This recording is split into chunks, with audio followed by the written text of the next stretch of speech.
Selamat siang Pak, selamat siang teman-teman. Perkenalkan, nama saya Yohana Siktil Ubun, NIM 1903030067, kelas B, semester 5, Prodi Sosiologi, Fakultas Ilmu Sosial dan Ilmu Politik, Universitas Nusa Cendana Kupang. Di sini saya akan mereview kembali materi tentang memikirkan kembali gerakan kebebasan hitam. Perjuangan Afrika Amerika untuk hak-hak sipil di abad ke-20 adalah salah satu cerita paling penting dalam sejarah Amerika.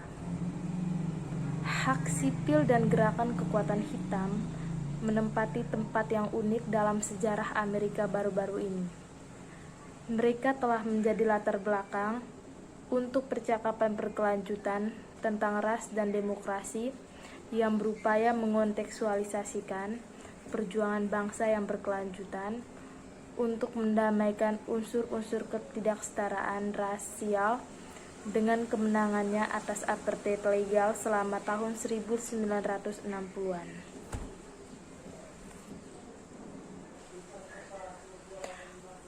Pada tanggal 11 Agustus tahun 1965, setelah pengesahan Undang-Undang Hak Suara, Pendeta Martin Luther King merangkum dekade protes dari tahun 1955 sampai tahun 1965.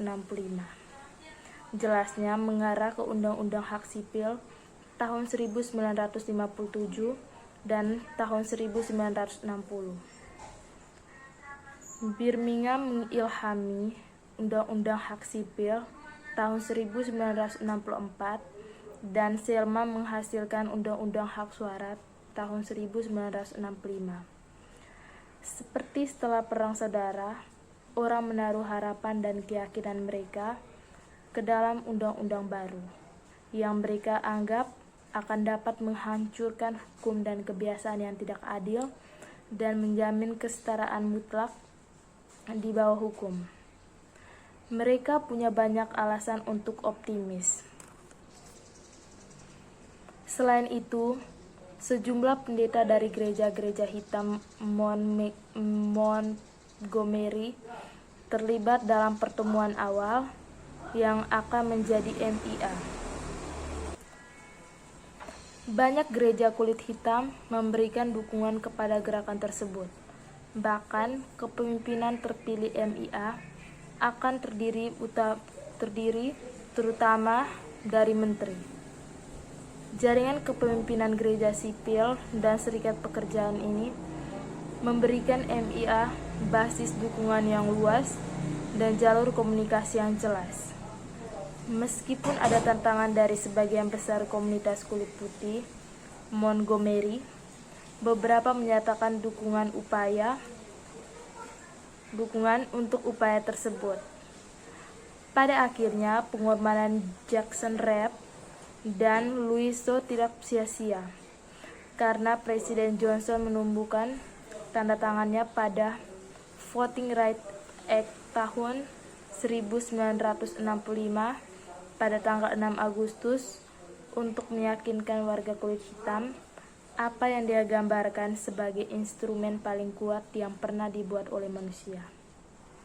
Untuk menghancurkan ketidakadilan, pengesahan Undang-Undang Hak Suara dalam hal merupakan batu penjuru lebih dari satu dekade pengorganisasian dan mobilisasi massa. Selama bertahun-tahun, para sarjana berusaha untuk menunjukkan dengan tepat asal-usul kekuatan hitam dalam sekejap, bukan sebagai gerakan yang berkelanjutan.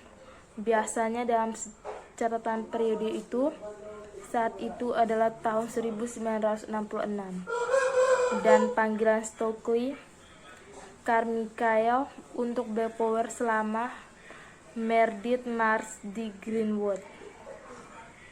Beasiswa baru-baru ini telah mengoreksi pandangan ini yang mengungkapkan gerakan kekuatan hitam paralel yang dinamis yang membantu membentuk perjuangan kebebasan hitam tahun 1950-an.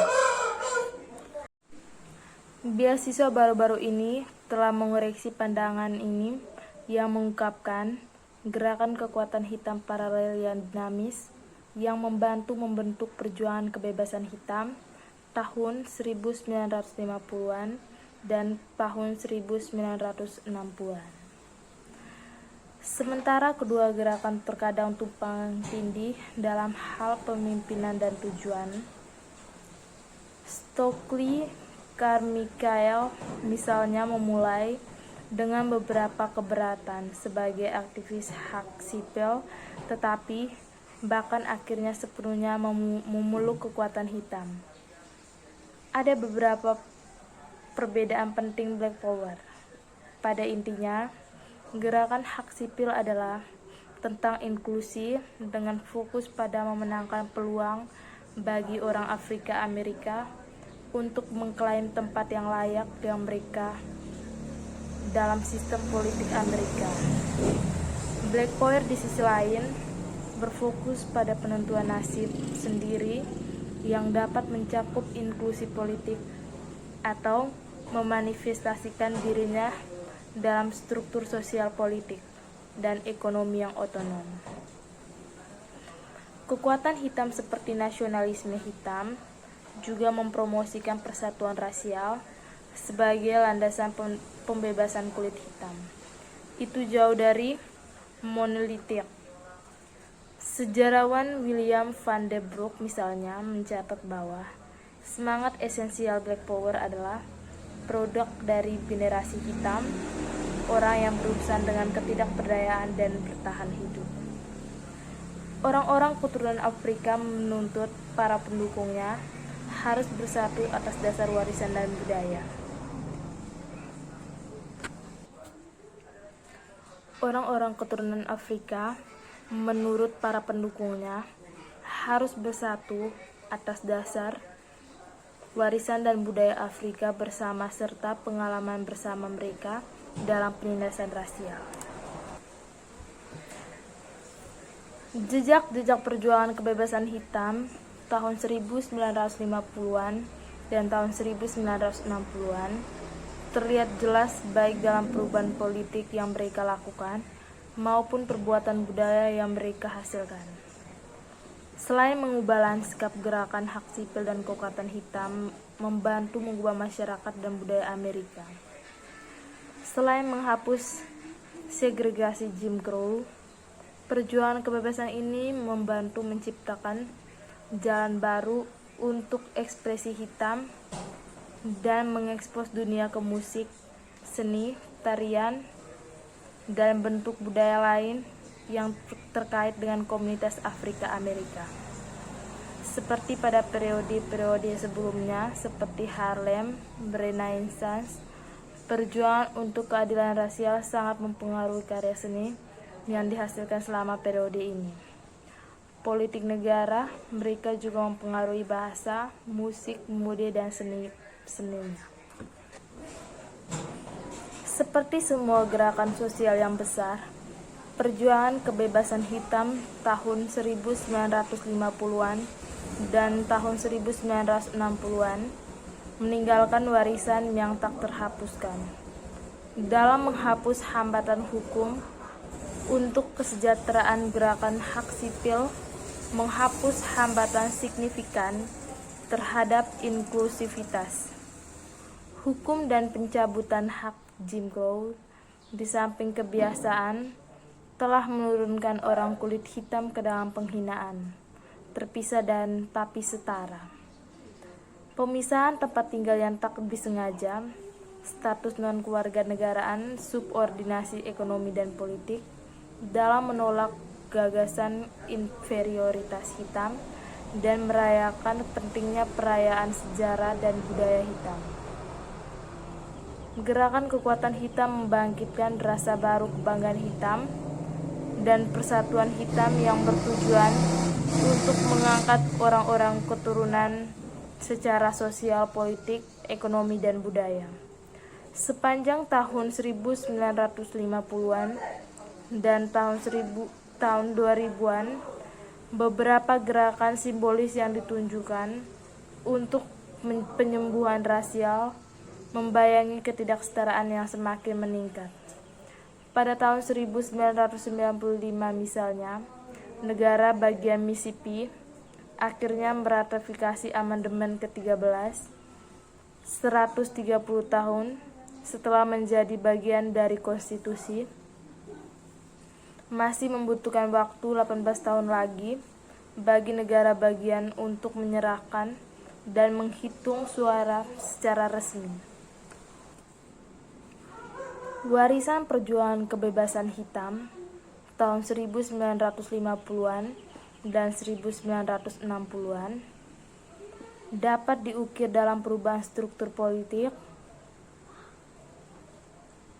yang menjamin hak orang Afrika Amerika untuk pertama kalinya sejak rekonstruksi untuk menggunakan hak mereka dengan dukungan penuh dari pemerintah federal.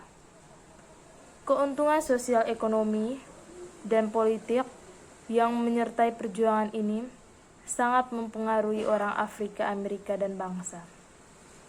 Pengesahan Undang-Undang Hak Sipil tahun 1964 sebagai Undang-Undang Hak Suara tahun 1965 dan amandemen ke-24. Konstitusi yang pajak pemungutan suara memantapkan ke dalam Undang-Undang Perjuangan yang dimenangkan dengan susah payah yang dilancarkan atas nama kesetaraan ras.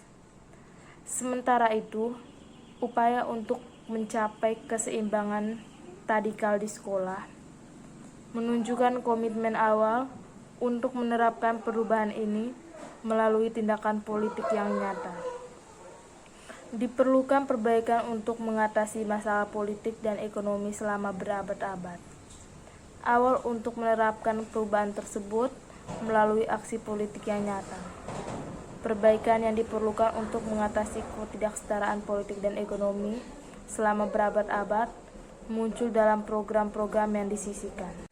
Baik, sekian dari penjelasan saya. Terima kasih.